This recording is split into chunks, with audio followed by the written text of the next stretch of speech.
رب العالمين والصلاة والسلام على سيد الأنبياء والمرسلين أما بعد فأعوذ بالله من الشيطان الرجيم بسم الله الرحمن الرحيم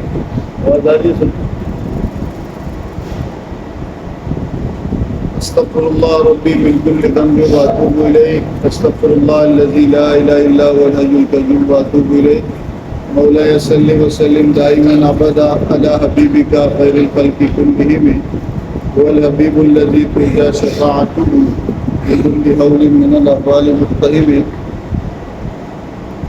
اللهم اغفر لي واغفر لي ولا تكلني إلى اختياري اللهم صل وسلم وبارك على سيدنا محمد النور الذاتي والسر الساري في سائر الأسماء والصفات. اللہ جل جلالہ کا جتنا شکر ادا کریں وہ کم ہوگا کہ اللہ عز و جل نے ہمیں توفیق بخشی ہے کہ ہم اعتکاف کی ان مبارک ساعتوں اور لمحوں کو اس طرح اللہ اور اس کے رسول کے کلام کو سمجھنے میں گزار رہے ہیں. اللہ عز و جل ہمیں اس کی حقیقی برکات نصیب فرمائے. امام بخاری کی کتاب الادب المفرد کا درس چل رہا تھا. آج دوسرا سیشن ہے. ادب کے بارے میں پچھلے درس کے اندر میں نے وضاحت کی تھی کہ ادب انسان کے بااخلاق ہونے کا نام ہے. کس کا نام ہے؟ انسان کا وہ رویہ، وہ انداز اور وہ اسلوب جو انسان اپناتا ہے اور اپنانے کے بعد اس کا اظہار کرتا ہے بطور عادت. اگر وہ اچھا ہو،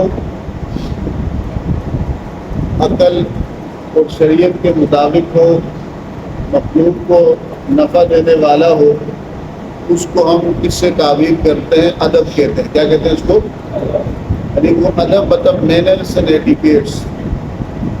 انسان کا رد عمل، رویہ یا کسی کے ساتھ تعلق جب بندہ رکھتا ہے، اس کا جب وہ اظہار کر رہا ہوتا ہے اپنے عمل کے ذریعے، جس کے ذریعے اگر وہ عمل خوبصورت ہو، نکھرا ہوا ہو، پیارا ہو، دل کو بھانے والا ہو، دل کو چھو لینے والا ہو، دل پر اثر انداز ہونے والا ہو، مؤثر ہو، یعنی تاثیر کرنے والا ہو، اٹریکٹ کرنے والا ہو، کشش کرنے والا ہو، آنکھوں کو بھلا لگے، دل کو اچھا لگے، اس کو ہم کس سے تعبیر کرتے ہیں؟ ادب سے. کس سے تعبیر کرتے ہیں؟ کس سے تعبیر کرتے ہیں؟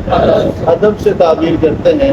اور ادب اچھے اخلاق کا نام. کس کا نام ہے؟ کس کا نام ہے؟ انسان کی ایک صلاحیت ہے. انسان کی ایک صلاحیت ہے. یعنی کیا ہے؟ الملکۃ النفسانی. انسان کے نفس کی ایک صلاحیت ہے.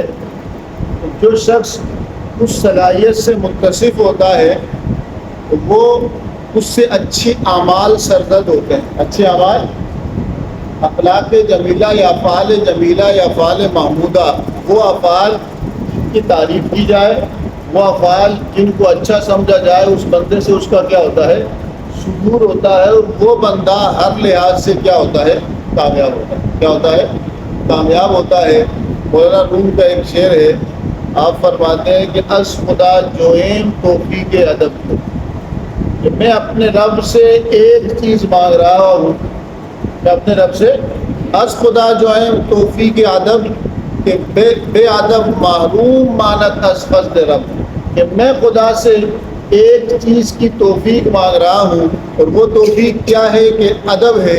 کیونکہ بے ادب آدمی اللہ کے فضل سے محروم رہتا ہے. اس سے رہتا ہے. آپ کیا کہہ رہے ہیں کہ از خدا جوہم توفیق ادب، کہ اللہ تعالیٰ میں تجھ سے توفیق مانگ رہا ہوں کہ مجھے ادب کرنے والا بنا. اور توفیق کس کو کہتے ہیں؟ کہ اللہ تعالیٰ، جب یہ کہا جائے کہ اللہ تعالیٰ مجھے فلاں کام کی توفیق دے، گناہوں سے بچنے کی توفیق دے، تو توفیق کی مختلف صورتیں ہوتی ہیں. کہ جب اللہ تعالیٰ کسی کے لیے کوئی کام آسان کر دے تو یہ بھی رب کی توفیق ہے. کیا کر دے؟ یہ بھی رب کی توفیق ہے. اسی طرح اگر اللہ تعالیٰ کسی کو کس اچھے کام کے لیے موقع فراہم کر دے، کیا کر دے؟ موقع فراہم کر دے، تو یہ بھی توفیق ادب ہے. اچھا کام اس کے لیے سہل اور آسان کر دے، یہ بھی توفیق ادب ہے. اور برے کام کے اسباب اس کے ارد گرد سے کیا کر دے؟ دور کر دے یہ بھی توفیق ادب ہے. تو مولانا روم کہتے ہیں کہ از خدا جو ہے توفیق ادب کہ بے ادب محروم ماند از فضل رب، کہ میں اللہ تعالیٰ سے چاہتا ہوں کہ رب کریم تو مجھے ادب کی توفیق عطا فرما. کیا فرما دے؟ ادب کی توفیق عطا فرما. کیوں کہ جس میں ادب نہیں تو وہ بے ادب ہوگا. کیا ہوگا؟ بے ادب ہوگا. اور بے ادب کیا ہوتا ہے؟ محروم ماند از فضل رب. جو بے ادب ہوگا، جس کا کردار، جس کی گفتگو، جس کا انداز بے ادبانہ ہوگا، تو کہا کہ اس پر اللہ تعالیٰ کا فضل اور کرم نازل نہیں ہوتا، بلکہ وہ اللہ تعالیٰ کی رحمت سے دور ہوتا ہے اور شیطان کا قرب آ جاتا ہے. رحمانی قرب سے وہ کیا ہو جاتا ہے؟ کیا ہو جاتا ہے؟ دور ہو جاتا ہے. حضرت جنید بغدادی رحمۃ اللہ تعالی علیہ اپنے شیخ حضرت سری سکتی کے بارے میں ارشاد فرماتے ہیں کہ آپ نے فرمایا ہے کہ انسان کوئی بھی ہو، اس کو اگر بلندی چاہیے تو 4 باتیں اس کو بلند کرتی ہیں. ترفع العبد 4 خصال. 4 باتیں انسان کو کیا دیتی ہیں؟ ترقی دیتی ہیں، بلندی دیتی ہیں، بلند کر دیتی ہیں، اس کے اسٹیٹس کو اپلفٹ کر دیتی ہیں، بڑھا دیتی ہیں، تو بندہ کامیاب ہو جاتا ہے. کہا کہ پہلی بات کیا ہے؟ آپ فرماتے ہیں کہ العلم والادب والامانہ والعفاف والعفہ. 4 باتیں: علم، اور اس کے بعد صحیح علم ہو، درست علم ہو، علم نافع ہو، اور دوسری چیز ادب، اس علم پہ اچھی طرح عمل ہو، اور تیسری چیز امانت. کیا ہو؟ امانت. کے علم آیا، عمل آیا، ادب آیا، اور ادب میں اخلاص ہو تو اس کو امانت سے تعبیر کرتے ہیں. اور چوتھی چیز آپ فرماتے ہیں کہ عفت، شرم و حیا اور پاک دامنی.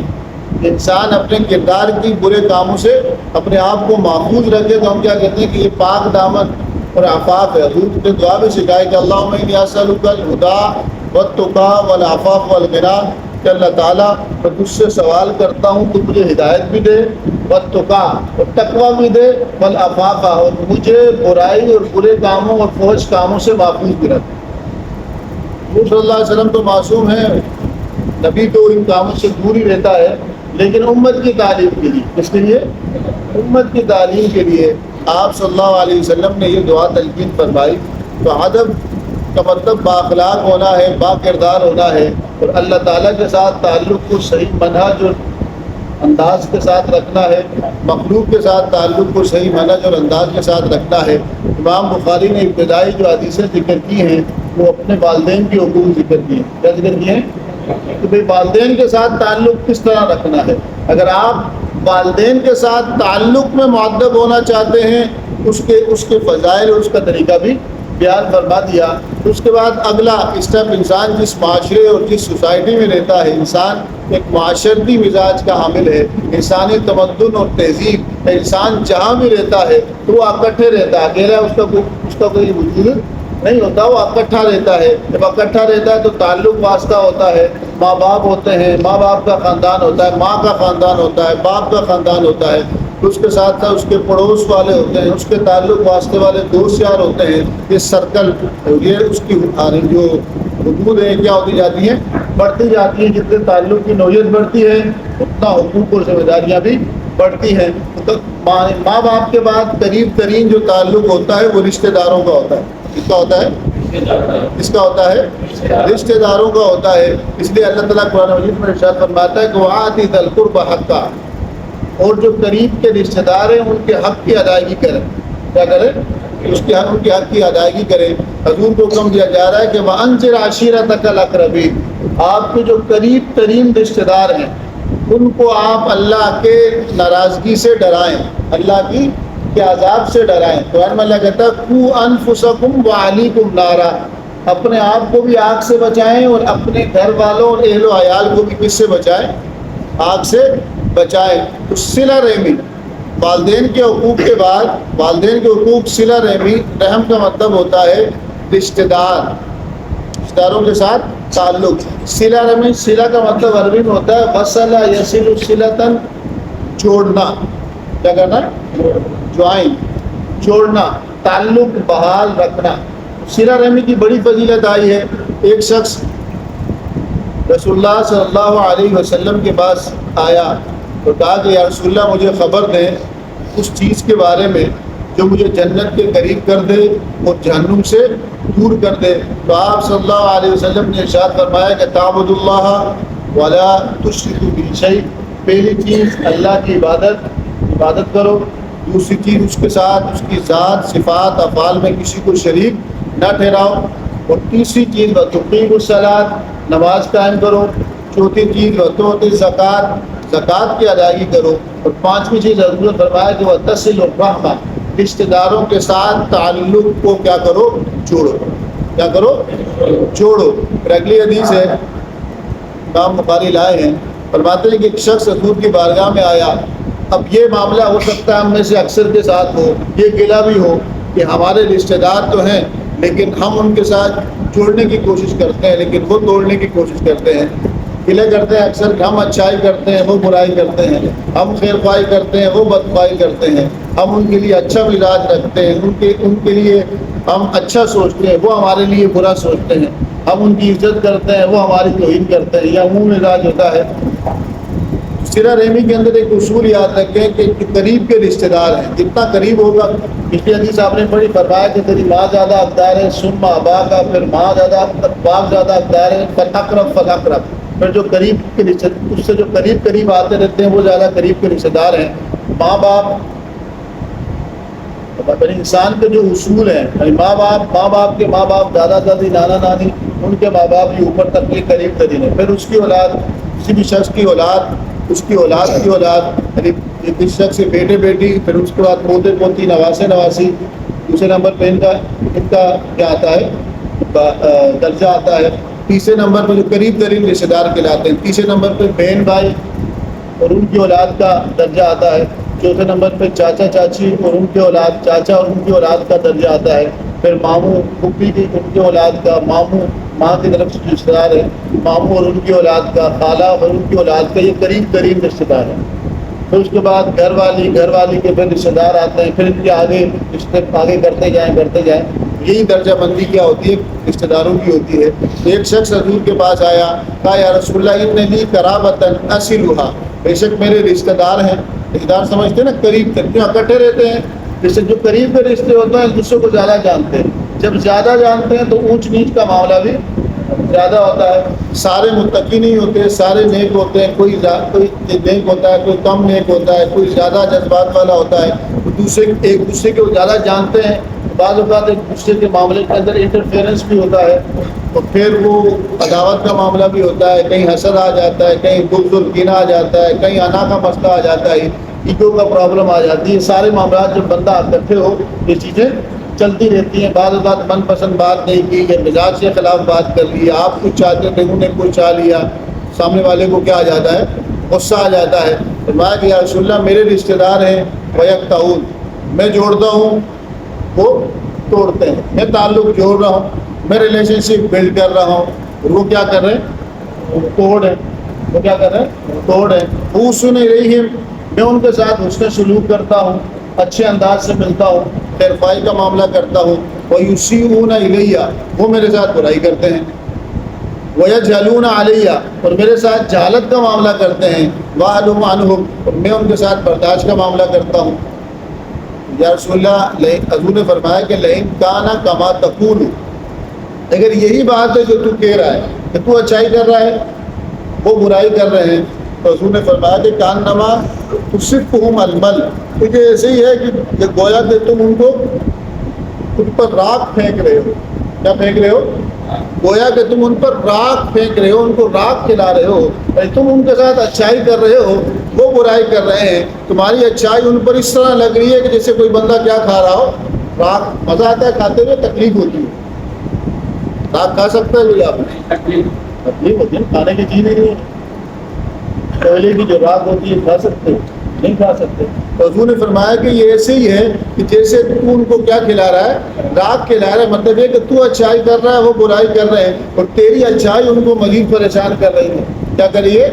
لیکن حضور نے جو آگے کی بات ارشاد فرمائی کہ لا یزال معک من اللہ ظہیر علیہم ما دمت علی ذلک, جب تک تیرا مزاج یہ والا رہے گا، تب بہت بڑی بات ہے، صبر ہے نا، برداشت کر رہا ہے کہ اتنی برائی ہو رہی ہے، یا تو کیا ان کا جواب خندر سے دیں گے، لیکن یہاں برداشت کا وہ معاملہ ہے کہ انسان اپنے نفس کو کنٹرول کر رہا ہے، کس کے لیے؟ اللہ کو خوش کرنے کے لیے، کہ اللہ کا حکم ہے، رسول اللہ کا حکم ہے، تو صبر اور برداشت کا کتنا اعلیٰ مقام چاہیے کہ اتنا کچھ ہونے کے باوجود بھی برداشت ہو رہا ہے۔ لیکن عمومی رویہ کیا ہوتا ہے؟ نہیں، دوست کی بات برداشت ہو جائے گی، قریبی رشتے دار کی بات برداشت ہے؟ دوست جتنا کچھ کرے، چاچا زاد کرے، ماموں زاد کرے، خالہ زاد کرے، اس کی برداشت نہیں ہونا ہی چاہیے تھا کہ اس کی برداشت کرتے، کیونکہ اس کے ساتھ ڈبل تعلق، دوست اگر رشتے دار نہیں ہے تو اس کے ساتھ وہ ڈبل تعلق نہیں ہے۔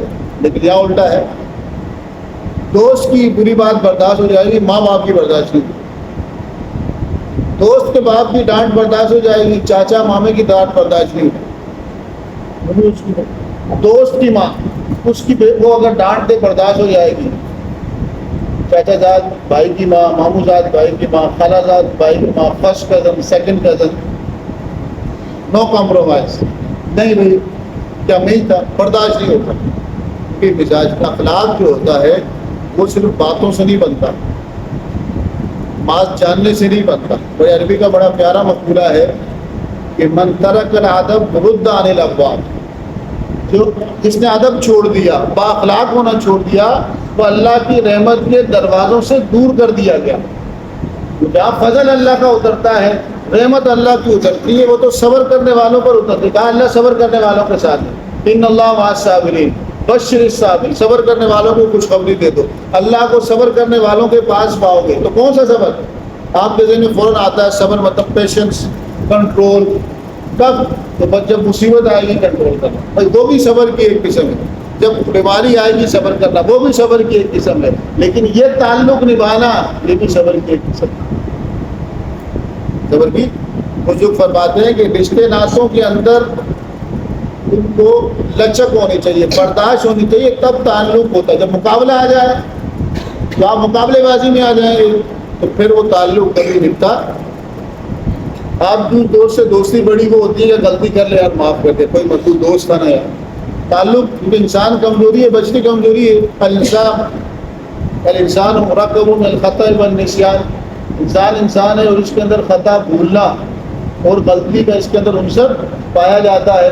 تو کہا کہ اگر تعلق نبھانا چاہتے ہو صلہ رحمی کا، بزرگ فرماتے ہیں کہ تمہیں برداشت بھی کرنا پڑے گا، لچک بھی دکھانی پڑے گی، اور اپنی انا کو کیا کرنا پڑے گا؟ کنٹرول کرنا پڑے گا۔ یہ صبر ہے، صبر کا اسلام کا تصور یہ ہے۔ تو آپ صلی اللہ علیہ وسلم نے فرمایا کہ جب تک تو اس طرح کرتا رہے گا، اس طرح کا معاملہ کرتا رہے گا، اللہ تعالیٰ تیری مدد کرتا رہے گا، اللہ تعالیٰ تیری مدد کرتا رہے گا۔ بزرگ فرماتے ہیں کہ انما العلم بالتعلم، اگر آپ علم گین کرنا چاہتے ہیں، if you want to get knowledge، اگر آپ علم لینا چاہتے ہیں، علم والوں سے سیکھیں، کتاب علم دے گی، سن کے سیکھیں گے، پڑھ کے سیکھیں گے، کسی کے ساتھ کسی کی صحبت اور کی صحبت اور سنگت میں بیٹھ کے سیکھیں گے۔ علم تو پڑھنے سے آتا ہے، علم تو سننے سے آتا ہے، تعلم سے آتا ہے، سیکھنے سے آتا ہے، لرننگ پروسیس سے آپ علم سیکھ لیں گے۔ لیکن لازمی نہیں ہے کہ جو آپ نے علم سیکھا ہو وہ عمل بھی بن گیا ہو، عمل پھر عادت بھی بن گئی ہو، عادت کردار میں بھی چلے گئی، ایسے نہیں ہو سکتا، ایسا نہیں ہو سکتا۔ کوئی چیز آپ سیکھتے ہیں، تھنکنگ پروسیس ہوتی ہے، پھر وہ عمل میں آتی ہے، عمل میں مستقل رہے تو وہ آپ کی ہیبٹ اور عادت بن جاتی ہے۔ وہ مستقل عادت جو ہے وہ آپ کا کریکٹر بن جاتا ہے، کیا بن جاتا ہے؟ آپ کا اخلاق بن جاتا ہے، اور انسان نام ہی کس کا ہے؟ اخلاقیت کا۔ باخلاق انسان کا میں انسانیت ہو تو وہ انسان کہلاتا ہے نا، انسانیت نہ ہو تو قرآن کہتا ہے اولئک کالانعام، وہ تو جانوروں کی طرح ہے۔ سے اللہ اس کے رسول کے احکامات کو نہیں مانا، قرآن نے ایک جگہ فرمایا مثل الذین حملوا التوراۃ کمثل الحمار، وہ تو گدھے کی طرح ہے۔ اولئک کالانعام، اللہ فرماتا ہے وہ تو کس کی طرح ہیں؟ جانور کی طرح ہیں، بل ہم اضل، بلکہ اس سے بھی گئے گزرے ہیں۔ تین جگہ قرآن میں انسان کو جو بگڑا ہوا، اللہ فرماتا ہے مثلہ کمثل الکلب، وہ تو کتے کی طرح ہے۔ نعوذ باللہ من ذلک، یہ کیفیت دیکھیں اللہ تعالیٰ تشبیہ دے رہا ہے کس سے؟ کتے سے، جب کردار گر جائے، گدھے سے، علم پہ عمل نہ ہو۔ جانور سے جب علم پہ عمل نہ ہو، درست سمت کا تعین نہ ہو، گمراہی کی طرف آ جائے. فرمایا اولئک بل هم اضل، جانور تو جانور، وہ جانوروں سے بھی کیا گزرا ہے. اس کی بات ہو رہی ہے، اس کی بات ہو رہی ہے. انسان سے جب انسانیت چلی جائے، کیا چلی جائے؟ انسانیت چلی جائے، آدمیت جز رضائے دوست نہیں. اور وہ فرماتے ہیں کہ آدمیت یہ نہیں ہے، انسان کا انسان ہونا یہ نہیں ہے کہ اس کا جسم ہے، گوشت ہے، پوست ہے، بلکہ اصل آدمیت یہ ہے کہ وہ اللہ کی رضا کو جانے مانے. رضا کا مطلب اللہ کی خوشنودی، جن کاموں سے اللہ راضی ہوتا ہے اس کو کیا کہتے ہیں؟ رضا. اللہ کی رضا کو جانے اور جاننے کے بعد پوری زندگی اس کے مطابق گزارنے کی کوشش کرے. پوری زندگی اس کے مطابق گزارنے کی کوشش کرے. فرماتے ہیں کہ انما العلم بالتعلم، علم تو سیکھنے سے آتا ہے. کردار، اخلاق، اچھی عادتیں، سچائی، امانت، دیانت، ادب، عفت اور پاکیزگی، یہ کس طرح آتی ہے؟ انما الحلم بالتکلم، یہ تو برداشت کرنے سے آتی ہے، یہ تو اپنے آپ کو پابند کرنے سے آتی ہے. یہ تو ایک لمبا پروسیس ہوتا ہے، یہ تو ایسے نہیں آتی. یہ تو ایسا ادب بھی ایسے نہیں آتا. زیادہ آپ نے پڑھ لیا، آپ کو معلومات مل گئی تو آپ باادب ہو جائیں گے. آپ بولے اس مسئلے میں فلاں دلیل ہے، فلاں دلیل ہے، فلاں دلیل ہے. یہ دلیل تو گوگل بھی بتا رہا ہے. کوئی مسئلہ گوگل پہ سرچ کرو آ جائے گا. کثرت معلومات، یہ تو کمپیوٹر میں آپ فیڈ ہے، آپ موبائل میں فیڈ ہے. دلائل تو ڈھیر لگے ہوئے. کتنے جی بی کا موبائل ہو، 100 کا، 1000 کا، کتنا ڈیٹا آتا ہے اس کو؟ لاکھوں کروڑوں ہائی فائی جی بی کا ہو، کوئی وہی نہیں. اب تو ریبوٹک آ رہے ہیں، کمپیوٹر بھی آ رہے ہیں، روبوٹ بھی آ رہے ہیں، ان کی میموری تو بہت بڑی ہوئی ہے. محض معلومات، انسانیت معلومات نہیں ہوتا. علم نافع اور اس کے عمل اور پھر اخلاق میں جب علم کنورٹ ہوتا ہے تو انسانیت تو اس کا نام ہے. فلاں نے بڑی دلیلیں دیتا ہے، گوگل سب سے زیادہ دیتا ہے. فلاں کو بڑی دلیلیں آتی ہیں، اس مسئلے کے بارے میں اس کتاب میں ہی لکھا، چیپٹر نمبر فلانا فلانا فلانا فلانا. بولتے ہوئے کردار تھا کہ نہیں؟ شائستگی تھی کہ نہیں؟ حضور نے فرمایا کہ بہترین تحفہ جو باپ اپنی اولاد کو دے وہ حسن ادب ہے. میں رب نے میری تربیت فرمائی اور مجھے بہترین ادب سکھایا. شائستگی تھی کہ نہیں؟ بولنے کا انداز درست تھا کہ نہیں؟ اختلاف کرنے کا انداز درست تھا کہ نہیں؟ یہ تھوڑی تھی کہ اس کو بڑی کتابیں یاد ہیں، اس کو بڑے دلائل یاد ہیں.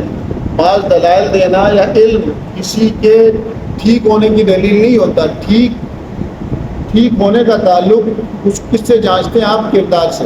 کس سے جانچتے؟ کہ انما العلم بالتکلف. یہ چیزیں کس سے پیدا ہوتی ہیں؟ مشقت سے، پابندیوں سے، اپنے آپ پر جبر سے. اس سے کیسے پیدا ہو جائے گا؟ مشکل تو ہے. تو علم کے ساتھ، اسی وجہ سے اسلام تربیہ کا کانسیپٹ دیتا ہے. علم کے ساتھ تربیت بھی ہو، پڑھنے کے ساتھ، پڑھانے کے ساتھ ساتھ بنانا بھی ہو. کسی کو آپ پڑھا رہے ہیں تو پڑھ تو رہا ہے، اب اس پر عمل بھی، اس پر کیا کریں؟ عمل کرنا بھی اس کے لیے وہ کیا ہو جائے کہ آپ سب کو نہیں پتہ، ہم سب کو نہیں پتہ کہ جھوٹ بری بات ہے، جھوٹے پہ اللہ کی لعنت ہے. جھوٹا بندہ جب جھوٹ بولتا ہے تو اس سے اس قسم کی بدبو آتی ہے کہ رحمت کے فرشتے اس سے دور ہو جاتے ہیں. پتہ ہے کہ نہیں ہے؟ لیکن جھوٹ سے، مذاق کا جھوٹ، ایسے ہی جھوٹ ہے بچنا مشکل نہیں ہو پاتا. برائی کا نہیں پتہ، تم لوگوں کو پتہ یہ برائی ہے، کیا اس سے بچ پاتے ہو؟ بد نگاہی کا نہیں پتہ کہ زہر ہے کتنی تباہی لاتا ہے، بچ پاتے ہو؟ کنٹرول ہی نہیں ہوتا. کنٹرول کس طرح ہوگا؟ اپنے آپ کو پابند کرنے کا. کتابیں ساری موجود ہیں، سب کچھ، میڈیکل کی کتابیں، سائنس، بایو، میتھ کی، گھر میں بیٹھ کے پڑھ سکتے ہو. اسکول کیوں جوائن کرتے ہو؟ کوچنگ کیوں جوائن کرتے ہو؟ وہی جوائن کرو گے، پابند ہو جاؤ گے استاد کے ماتحت. وہ کتاب پڑھائے گا بھی اور بنائے گا بھی. کتاب پڑھائے گا بھی اور بنائے گا بھی. اس وجہ سے علم اگر استادوں سے سیکھا جائے، صحیح اور درست استادوں سے سیکھا جائے تو وہ علم نکھار لاتا ہے. آپ اس کی گہرائی کو پا جاتے ہیں. بتا، آپ کوئی بولے ترجمے پڑھ لو، قرآن اٹھا کے اس کا ترجمہ پڑھ لو، آ جائے گا. کل کلا کوئی گئے بھائی ڈاکٹر میڈیکل پڑھنے کے لیے، ڈاکٹر کے پاس جانے کی ضرورت کیا ہے؟ ایک ڈاکٹر کے پاس آپ گئے، اس نے کہا میں ڈاکٹر تو ہوں. آپ پوچھیں گے کیسے بنے، کہاں پڑھا، ڈگری کہاں سے لی؟ کہا ساری کتابیں گھر منگوا دیں، گوگل کھولا، اس پہ سرچ کیا، یوٹیوب سے لیکچر لیے، میں نے پیتھولوجی بھی پڑھ لی، آٹونومی بھی پڑھ لی، جسم کس طرح ہوتا ہے، بیماریاں کس طرح ہوتی ہیں. آپ بولو کہ ٹھیک ہے یہ پیسے کے رکھ لے، علاج نہیں کراؤں گا. آپ بائک لے کے مکینک کے پاس گئے، آپ نے کہا تو نے کام کس سے سیکھا ہے؟ دیکھا کس سے؟ دیکھا کتاب لے لی، گوگل پہ سرچ کیا، کتاب نکالی، یوٹیوب میں لیکچر نکالے، سیکھ لیا، مجھے بنانی آ گئی. آپ بولو کہ ٹھیک ہے اس بناؤ، تو آپ بولو اس سے آپ لوگوں نے کسی سیکھا ہے. تو اصول ہے، اللہ اگر کتاب بھیج رہا ہے تو ساتھ نبی کو بھیج رہا ہے. اصول رہا کہ اگر نبی آئے ہیں کتاب نہیں آئے کوئی ایشو نہیں. کتاب جب بھی آئی ہے نبی ضرور آئے، کتاب اللہ بھی آئے ہیں، رجال اللہ بھی آئے. کیوں کہ اگر صرف کتاب کافی ہوتی تو اللہ تعالیٰ کتابیں ہی بھیجتا رہتا، نبیوں کس لیے بھیجتا ہے؟ ہر کتاب کو سمجھانے کے لیے، ایک عملی نمونہ دینے کے لیے اللہ تعالیٰ نبیوں کو کیا کرتا رہا؟ بھیجتا رہا. نبی تربیت کرتے ہیں، یتلو علیہم آیاتی ویزکیہم ویعلمہم الکتاب والحکمہ. اس کا نتیجہ کیا نکلتا ہے؟ جب آپ استاد سے نہیں پڑھتے کسی بھی چیز کو تو آپ اس بارے میں کنفیوز ہو. کسی بھی فن کو لے لیں، کسی بھی علم کو لے لیں، انجینئرنگ ہو، سافٹ ویئر انجینئرنگ ہو، سائنس ہو، میڈیکل کی فیلڈ ہو، نارمیٹو سائنس ہو، سوشل سائنسز ہو، خود سے پڑھیں گے تو کہیں نہ کہیں کھوٹ رہ جاتا ہے، اور کھوٹ نظر بھی آتا ہے.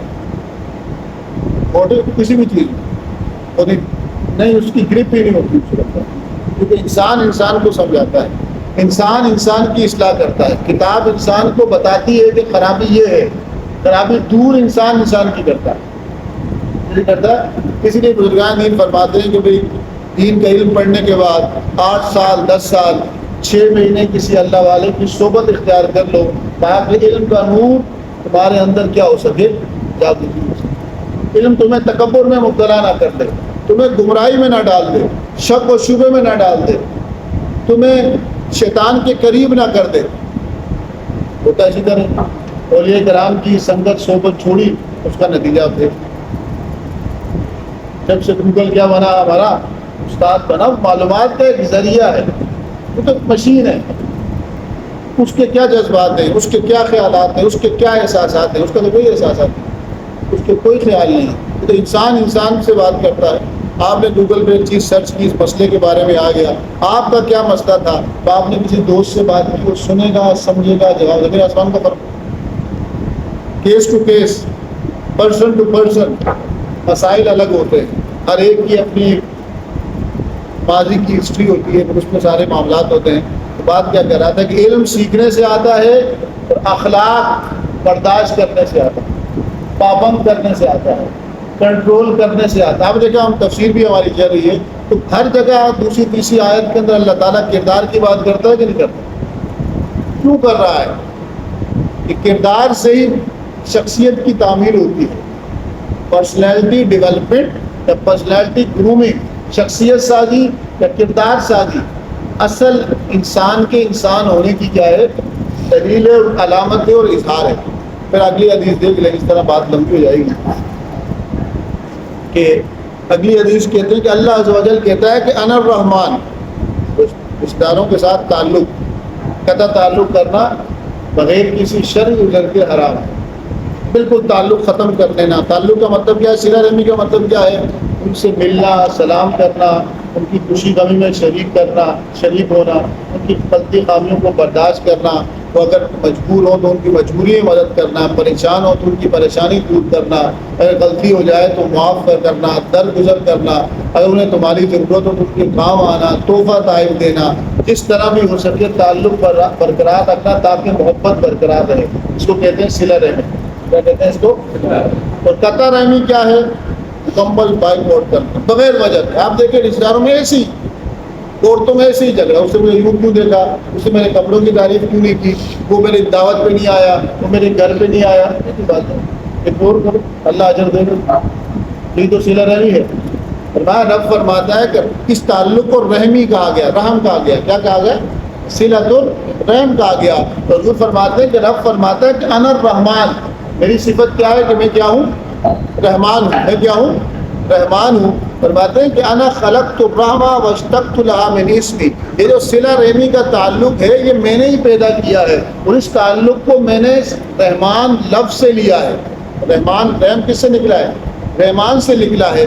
تو اللہ فرماتا ہے کہ من وصلها وصلته ومن قطعها قطعته، کہ جس نے اس کو جوڑا، اس تعلق کو ماں باپ کے ساتھ، بہن بھائیوں کے ساتھ، اولاد کے ساتھ، چاچوں کے ساتھ، ماموں، خالہ، پھوپھی، اس تعلق کو جس نے جوڑا، ان کی غلطیاں، کوتاہیوں کو معاف کیا، درگزر کیا، اللہ فرماتا ہے میں اسے جوڑ دوں گا۔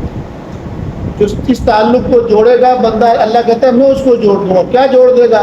اللہ اس کی دنیا کو بھی جوڑ دے گا۔ جوڑنے سے مراد دنیا میں بھی کامیاب ہو جائے گا اور آخرت میں بھی کامیاب ہو جائے گا۔ میں اس کو جوڑ دوں گا، مطلب وہ اللہ سے جڑ جائے گا۔ کرنا مخلوق کے ساتھ خیر خواہی ہے، لیکن اللہ اس کو اپنے آپ سے جوڑ دے گا۔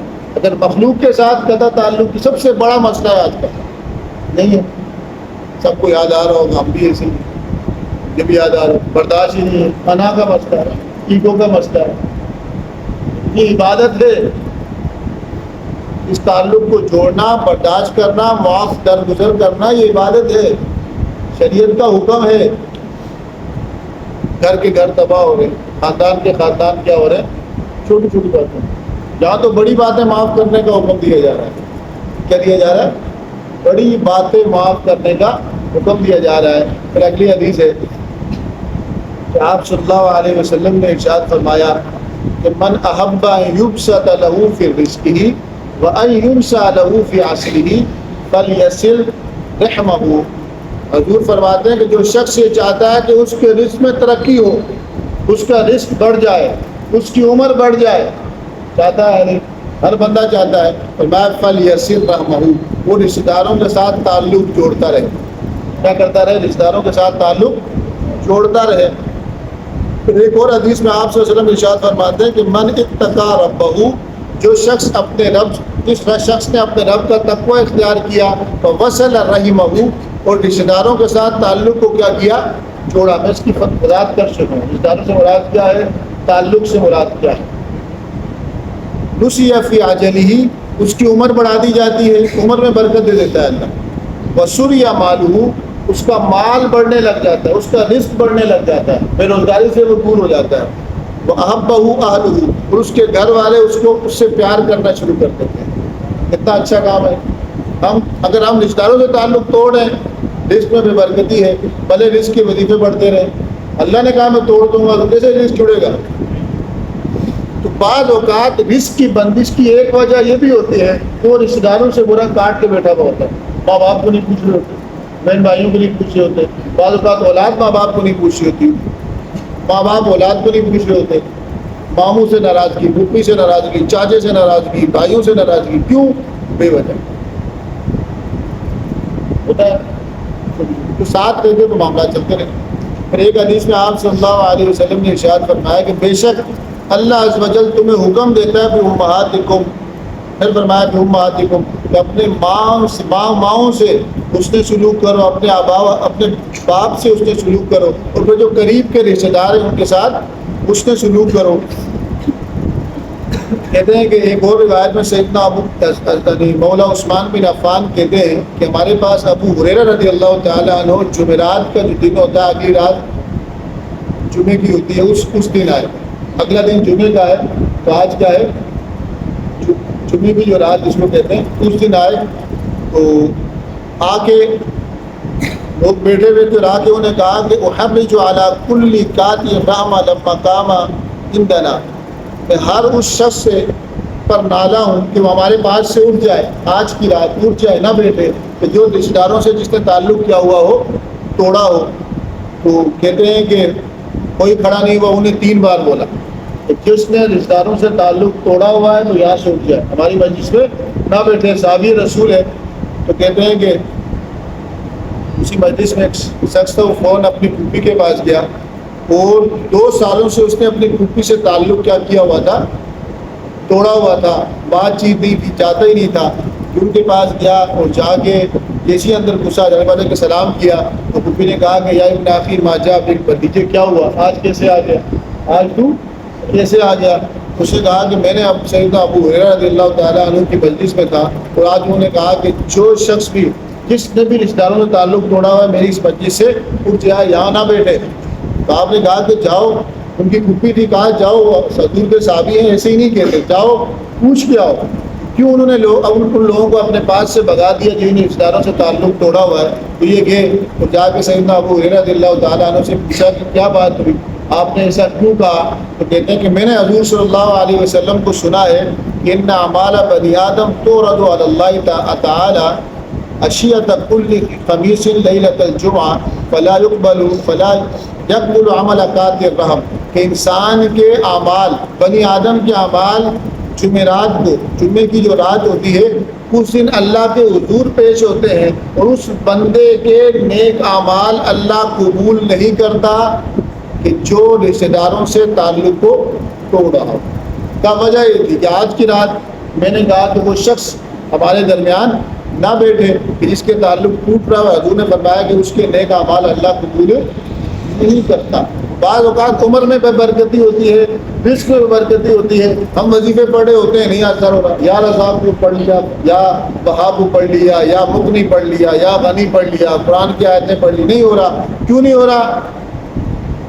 رشتہ داروں کے ساتھ تعلق توڑا ہوا ہوتا ہے، اور بے وجہ نہ ملنا ملانا، سلام بھی نہیں ہوتے، پوچھنا بھی نہیں ہوتا، فوتگی میں بھی نہیں جا رہا ہو، پریشان ہے، بیمار ہے، ان سے نہیں پوچھتے کہ اس نے میرے ساتھ ایسا کیا۔ اس طرح سیدنا عبداللہ بن عمر فرماتے ہیں کہ ما انفق الرجل على نفسی واہلی یحتسب الا اجر اللہ تعالی فیہا، کہ جو بندہ بھی اپنے آپ پر اور اپنے گھر والوں پر مال خرچ کرتا ہے اس امید سے کہ اللہ کا حکم ہے، تو فرمایا کہ اللہ تعالیٰ اس مال خرچ کرے، خرچ اپنے پہ کر رہا ہے، اپنے گھر والوں پہ کر رہا ہے، وہ تو ذمہ داری ہے، نان نفقہ تو واجب ہوتا ہے گھر والے کا، بچوں کا، نابالغ بچوں کا۔ فرمایا کہ اللہ تعالیٰ اس کے ہر خرچے پر اس کو اجر عطا کرتا ہے۔ کیا عطا کرتا ہے؟ فرمایا کہ وابدأ بما تقول، صدقہ اور نیکی کی ابتدا کس سے ہوگی؟ کہ جو ان سے ہوگی جو تمہارے ذمہ ہے، جن کی خرچہ تمہارے ذمہ ہے۔ اور اس کے بعد فإن كان فضلا، اگر مال زیادہ ہے تو پھر قریب کے رشتہ دار، پھر قریب کے رشتہ دار، اور پھر قریب کے رشتہ دار، ان کو بھی دے دیا تو پھر جس کو چاہو آگے۔ اسی طرح آپ صلی اللہ علیہ وسلم نے ارشاد فرمایا کہ ان الرحمت لا تنزل علی قوم، اللہ تعالیٰ کی، بے شک اللہ تعالیٰ کی خصوصی رحمت اس جماعت یا اس قوم پر نازل نہیں ہوتی فیہم قاطع رحم، بندے بہت سارے نیک کام کر رہے ہیں، اکٹھے بیٹھے ہوئے ہیں، اگر اس میں کوئی ایک بندہ بھی قطع تعلق کرنے والا ہے بغیر وجہ کے کسی اپنے رشتہ دار سے، تو اللہ تعالیٰ کی خصوصی رحمت اس ایک کی وجہ سے سب پر نازل نہیں ہوتی۔ اب ایک مسئلہ بھی سن لیں کہ رشتہ داروں کے ساتھ ایک ہوتا ہے قطع تعلق کر لینا، اور ایک ہوتا ہے تعلق کو لمیٹائز کر لینا، محدود کر لینا۔ قطع تعلق کا مطلب کہ بالکل آنا جانا بند، سلام دعا بھی بند، نہ خوشی نہ غمی، بس ہر ٹائم جو ہے اعلان جنگ، ہر ٹائم ان کا نام لے لیا اعلان جنگ، ان کو دیکھ لیا اعلان جنگ، ان کی بات کر لی اعلان جنگ، ان کا دوست ہمارا دشمن، ان کا دشمن ہمارا دوست، یہ کیفیت، ان کا جواب پتھر سے، کچھ برداشت نہیں ہوگا۔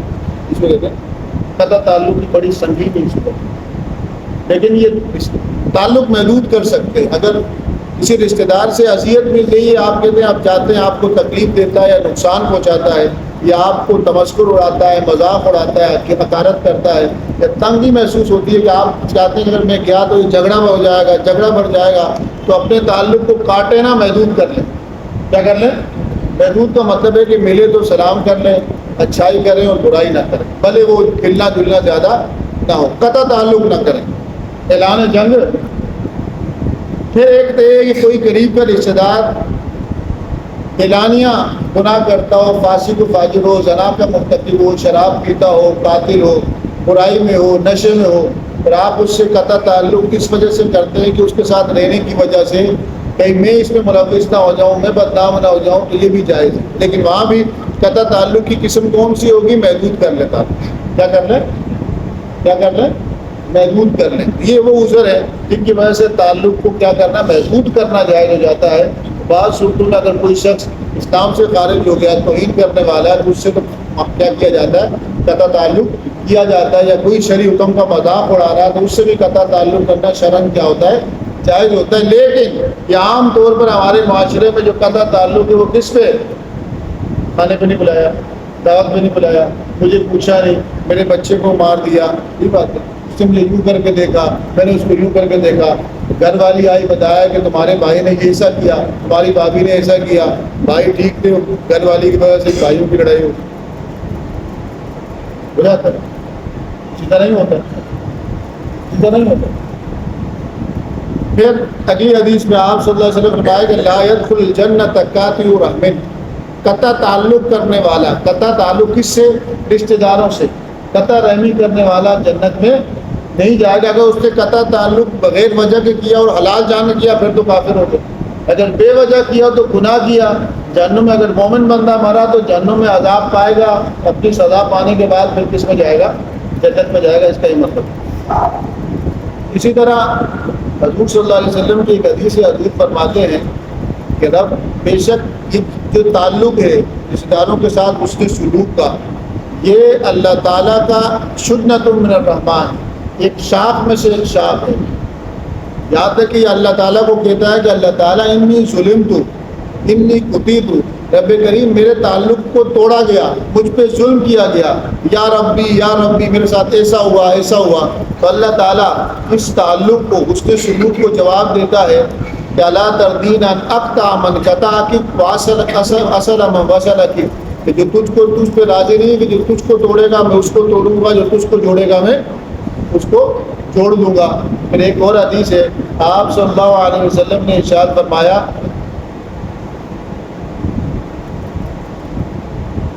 حضور صلی اللہ علیہ وسلم نے کہتے ہیں سیدنا ابو ہریرہ کہتے ہیں رابی کہ میں نے سنا تو انہیں وہ پناہ مانگا کرتے تھے کہ ان حاکموں کی حاکمیت سے جو بے وقوف ہوں اور کیا ہوں، چھوٹے بچوں کی حاکمیت سے یا ان کی جو بے وقوفوں کے حاکم بننے سے۔ تو ہم نے سیدنا ابو ہریرہ کو پورے قیامت کی ایک نشانیوں میں سے سیدنا ابو ہریرہ سے پوچھا کہ اس کی نشانی کیا ہوگی، کہ جب ایسے لوگ حاکم بن جائیں گے تو ہم کیسے پہچانیں گے؟ کہا کہ جب رحمی تعلق توڑا جا رہا ہو، متعل مقوی گمراہ بندے کو سنا جا رہا ہو، اس کی اطاعت کی جا رہی ہو، ویوسع المرشد راہ ہدایت دینے والے نیک لوگوں کی نافرمانی کی جا رہی ہو، گمراہ کی پیروی کی جا رہی ہو، اور رشتہ داروں کے ساتھ تعلق کو توڑا جا رہا ہو چھوٹی چھوٹی باتوں پہ، سمجھ لینا کہ قیامت کی وہ بڑی نشانی آگے چلے۔ حضور صلی اللہ علیہ وسلم نے فرمایا کہ دو کام ایسے ہیں کہ جن کا عذاب کرنے پر، برے کام ہیں، عذاب آخرت میں تو ملتا ہی ہے لیکن اس بندے کو اس دنیا میں بھی ملتا ہے، اس بندے کو ویسے ہر برے کام کا کی پوچھ کر اس پر سزا آخرت میں تو ہوگی ہی اگر دنیا میں نہیں ہوئی، لیکن دو ایسے کام ہیں کہ جن کی آخرت میں سزا تو ہے ہی لیکن دنیا میں بھی ہوگی، دنیا میں بھی ہوگی۔ وہ دو کام کون سے ہیں؟ فرمایا من قطیعۃ الرحم والبغی، ظلم اور قطع تعلق کرنا، اور قطع تعلق کرنا۔ پھر اگلی حدیث دیکھیں کہ آپ صلی اللہ علیہ وسلم نے فرمایا کہ لیس الواصل بالمکافی، ادلے بدلے کے ساتھ تعلق رکھنے والا وہ تعلق جوڑنے والا نہیں ہوتا، وہ صلہ رحمی کرنے والا یہ تو کاروبار کر رہا ہے، وہ تو ڈیلنگ کر رہا ہے کہ تم مجھ سے اچھائی کرے گا تو میں تم سے اچھائی کروں گا، تم مجھ سے نیکی کرو گے تو میں تم سے نیکی کروں گا، تم مجھے برداشت کرو گے تو میں تمہیں برداشت کروں گا۔ کہا یہ صلہ رحمی نہیں ہے، یہ تو بدلہ ہے، یہ تو کیا ہے، اس کا تو تمہیں کوئی اجر نہیں ملے گا۔ وَلَكِنَّ الْوَاصِلَ الَّذِي إِذَا قُطِعَتْ رَحِمُهُ وَصَلَهَا، کہا کہ صلہ رحمی کیا ہے کہ جب توڑا جائے وہ کیا کرے، چھوڑے، جب بریک کیا جائے وہ توڑ رہا ہو تو وہ کیا کر رہا ہو، جوائن کر رہا ہو، یونائٹ کر رہا ہو، جوڑ رہا ہو۔ اس طرح آپ صلی اللہ علیہ وسلم نے ارشاد فرمایا، اگلی حدیث ہے کہ حاکم بن نظام کہتے ہیں کہ حضور صلی اللہ علیہ وسلم نے ایک شخص سے کہا کہ یا رسول اللہ آپ کیا کہتے ہیں کہ کچھ جو اچھے کام میں نے دور جاہلیت میں کیے تھے، اسلام لانے سے پہلے کیے تھے، کیا اس سے مجھے اجر ملے گا؟ تو حضور نے فرمایا کہ تجھے جو اسلام لانے کی توفیق ملی ہے وہ تیرے اچھے اجر کرنے کی وجہ سے تھی، اس کی وجہ سے نہیں۔ اسی طرح حضور صلی اللہ علیہ وسلم تشریف فرما تھے تو سیدنا عمر فاروق اللہ تعالیٰ عنہ نے ایک خوبصورت سا لباس دیکھا تو کہا کہ یا رسول اللہ کتنا اچھا ہوتا کہ آپ یہ لباس خرید لیتے اور جمعہ کے دن پہنا کریں یا کوئی مہمان آ جائے اس وقت پہنا کریں۔ تو حضور کیونکہ وہ ریشم کا لباس تھا تو حضور نے فرمایا کہ جو اس کو پہنے گا اس کا تو آخرت میں کوئی حصہ نہیں ہوگا. تو پھر حضور صلی اللہ علیہ وسلم کے پاس بطور تحفے بہت سارے ریشم کے سوٹ آئے تو آپ نے سیدنا عمر رضی اللہ تعالیٰ عنہ کو کچھ سوٹ اس میں سے بھیجے. سیدنا عمر رضی اللہ تعالیٰ عنہ حضور کے پاس آئے کہا یا رسول اللہ آپ نے میری طرف یہ سوٹ بھیجے اور آپ نے خود اس کو ضبط نہیں کیا. تو حضور نے فرمایا کہ میں نے اگر تمہاری طرف یہ بھیجے تھے تو پہننے کے لیے تھوڑی بھیجے تھے, اس کو بیچ لو یا کسی کو تحفہ دے دو. تو سیدنا عمر رضی اللہ تعالیٰ عنہ کے ایک بھائی مکہ میں تھے, ماں شریک بھائی جو تھے وہ مشرک تھے, مسلمان نہیں ہوئے تھے. آپ نے وہاں سے کیا کیا, ان کو کیا کر دیا, تحفہ بھیج دیا. اگلی حدیث میں رسول اللہ صلی اللہ علیہ وسلم کے صحابی سیدنا عمر فاروق رضی اللہ تعالیٰ عنہ ایک دن ممبر پر تقریر کر رہے تھے. آپ نے فرمایا تعلموا انسابکم, اپنا نسب جان لو, اپنا خاندان رشتہ داریاں جان لو کہ یہ چاچا ہے, یہ والد کے رشتہ دار ہیں, یہ والدہ کی طرف سے رشتہ دار ہیں, تو اچھی طرح جان لو. تعلموا انسابکم, اپنا نسب اور خاندان اور تعلق واسطے اور رشتہ داریوں کے بارے میں ایک دوسرے اپنے بچوں کو بتاؤ, خود بھی سیکھو خود بھی سکھاؤ. کیا ہم اپنے بچوں کو کہیں جانے ہی نہیں دیتے, ہم رشتہ داروں سے ملنے ہی نہیں دیتے, تو کیوں نہیں ملنے دیتے؟ ملنے دو, انہیں بتاؤ کہ یہ تمہارے والد صاحب کا چچا زاد بھائی ہے, یہ ماموں زاد بھائی ہے, یہ خالہ زاد بھائی ہے, یہ پھپھی زاد بھائی ہے, یہ تمہارے اپنی والدہ کے تعلق کے والدہ کا یہ ماموں ہے, خالائیں ہیں, ان کا جو آگے تعلق ہے تو والدہ کے فرسٹ کزن سیکنڈ کزن, والد کے فرسٹ کزن سیکنڈ کزن, اپنے رشتہ داروں کے بارے میں بتاؤ. کہا تعلموا انسابکم, اپنا نسب اپنی رشتہ داریاں سیکھو, ان کے بارے میں جانو. ثم صلوا ارحامکم, پھر جو رشتہ داروں کے ساتھ تعلق جوڑنے کا معاملہ ہے تو وہ جوڑو. کیوں کہ آپ صلی اللہ علیہ وسلم نے ارشاد فرمایا اگر خدا کی قسم اگر کسی شخص اور اس کے بھائی کے درمیان کوئی مسئلہ ہو تو جب اس کو اپنا تعلق اور رشتہ داری پتہ ہوگی تو اس کا دفاع کرے گا نا, اس کے صلہ رحمی کرے گا. اگر اس کو پتہ ہی نہیں ہے کون ہے, کہ فلاں بندہ کون ہے, میرا چاچا لگتا ہے, ماموں لگتا ہے, فلاں عورت خالہ لگتی ہے, پھوپھی لگتی ہے, اگر پتہ ہوگا تو احساس کرے گا نا, جب پتہ ہی نہیں ہوگا تو احساس کیسے کرے گا؟ اسی لیے آپ صلی اللہ علیہ وسلم کی ایک اور حدیث ہے, حضور کے ایک اور صحابی ارشاد فرماتے ہیں کہ فضوا انسابکم تصلوا ارحامکم, اپنے رشتہ داروں کے بارے میں جانو تاکہ تم صلہ رحمی کا تعلق قائم رکھ سکو. تو فإنه لا بد بقام اذا قربت, جب کسی شخص کی رشتہ داری تم ہم سے قریب ہو تو کوئی چیز اس کو دور نہیں کر سکتی, اگر رشتہ دور ہو تو کوئی چیز اس کو قریب نہیں کر سکتی. اور حضور نے فرمایا کہ ہر تعلق قیامت والے دن اس بندے کے سامنے کھڑا ہوگا اور صلہ رحمی کا تعلق اللہ تعالیٰ ایک مجسم صورت دے دے گا اور اللہ کے سامنے گواہی دے گا کہ اللہ تعالیٰ اس بندے نے اس تعلق کو جوڑا ہے, اس بندے نے توڑا ہے, اور قیامت والے دن ہم کو اس کا حساب دینا پڑے گا. یہ امام بخاری نے یہاں تک جو ہے رشتہ داروں کے ساتھ تعلق اور اس کے سلوک جس کو صلہ رحمی سے تعبیر کرتے ہیں اس کے متعلق آپ صلی اللہ علیہ وسلم کے احوال لائے ہیں, اور اس کے بارے میں تفصیلی گفتگو کر چکا ہوں. اور یہ بھی ادب کا ایک قسم ہے, یہ بھی کیا ہے, ادب کی ایک قسم ہے, تعلق کی ایک قسم ہے, اور شرعی حکم بھی ہے, رسول اللہ صلی اللہ علیہ وسلم کا حکم بھی ہے, اللہ کا حکم بھی ہے, اور اس پر جو عمل نہیں کرتا اس کے ساتھ کیا ہوگا, کیا معاملہ ہوگا, اس بارے میں بھی آپ کے گوش گزار ہو چکے ہیں. تو اللہ تعالیٰ سے دعا کریں کہ رب کریم اگر ہم سے صلہ رحمی کے تعلق میں کوئی کمی پیشی ہو گئی, کچھ کمزوری ہو گئی, اللہ تعالیٰ تو ہماری کمی پیشی کو اپنے معبود کے صدقے معاف فرما. اور یہ دل میں عہد کر لیں کیونکہ اس بندے پر رحمت نہیں اترتی. ہر بندہ اپنے آپ کو سیلف ججمنٹ کر سکتا ہے کہ فلاں رشتہ دار سے میں نے اگر تعلق توڑا ہوا ہے اس میں قصور کس کا ہے, ہمیں پتہ ہے. ہمارا ہوگا تب بھی ہمیں پتہ, ان کا ہوگا تب بھی ہمیں پتہ, تب بھی ہمیں. بل انسان علی نفسی بصیرہ ولو القی معاذیرہ, انسان اپنے بارے میں سب سے بڑا گواہ ہوتا ہے اگرچہ کہ لوگوں کے سامنے وہ بڑی باتیں کرتا ہو, معذرتیں پیش کرتا ہو. آج توبہ کریں ہم سب عہد کریں کہ ہم اپنے تعلق و رشتہ داروں کو کیا کریں گے, نبھائیں گے, قطع تعلق نہیں کریں گے. ہاں جہاں مجبوری ہے تو وہاں تعلق کو محدود کر لیں گے لیکن مکمل ختم نہیں کریں گے چھوٹی چھوٹی باتوں پر, کیونکہ یہ مکمل ختم کرنا اس سے بھی نحوست آتی ہے, اللہ کی ناراضگی کا سبب بنتے ہیں, اور اللہ تعالیٰ کی خصوصی رحمت سے بندہ کیا ہو جاتا ہے, معروم ہو جاتا ہے. اور یہ ادب ہے رشتہ داروں کے ساتھ تعلق رکھنے کا. میرے تھا ماں باپ کے ساتھ تعلق کس طرح ہو اس کے ادب سکھائے گئے. اب جو ماں باپ کے بعد قریب ترین تعلق کس کا ہوتا ہے؟ رشتہ داروں کا۔ رشتہ داروں میں کون آتے ہیں؟ بہن بھائی، اولاد، ماں باپ کے ماں باپ، دادا دادی، نانا نانی، میں نے وضاحت کر دی، خالہ پھوپھیاں ماموں، یہ سارے ان کے ساتھ تعلق کو رب کا حکم ہے کہ جوڑو تو اللہ تعالیٰ جوڑ دے گا، توڑو گے تو اللہ تعالیٰ اس میں توڑ دے گا۔ بے برکتی ہوگی تو اللہ عز و جل سے دعا کریں کہ جو کچھ سنا اس پر عمل کرنے کی توفیق نصیب فرمائے۔